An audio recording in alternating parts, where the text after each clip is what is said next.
पुणे लोकसभेसाठी मतदारसंघामध्ये निवडणूक साहित्याचं वाटप सुरू करण्यात आले।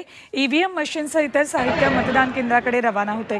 या निवडणूक प्रक्रियेसाठी एकूण 11,170 अधिकारी कर्मचाऱ्यांची नियुक्ती करण्यात आली आहे।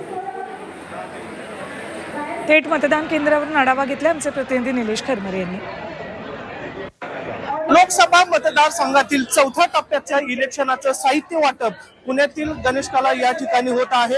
या ठिकाणी तुम्ही पाहू शकता जे मतदान केंद्रावर जे साहित्य लागतं, जे ईव्हीएम मशीन लागतं ते या ठिकाणी वाटप केलं जात आहे। पुण्यातील 6 ठिकाणी हे वाटप होणार आहे। मी ज्या ठिकाणी उभा आहे त्या ठिकाणी पुणे मतदारसंघात जेवढे साहित्य लागतं, जेवढे कर्मचारी लागतात निवडणुकीला ते या ठिकाणी आलेले आहेत आणि या ठिकाणी हे ईव्हीएम जे आहे मशीन ते प्रत्येक बूथवर रवाना करण्यात आलेला आहे। जवळपास पुणे मतदारसंघासाठी 11,170 कर्मचारी आणि अधिकारी या ठिकाणी नेमणूक करण्यात आलेले। अमृत नोनी गॅस्ट्रिन, अपचन, ऍसिडिटी, गॅस्ट्रबल ह्यापैकी तुम्हाला कुठलाही गॅस्ट्रिक प्रॉब्लेम झाला, उपाय एकच, अमृत नोनी गॅस्ट्रिन।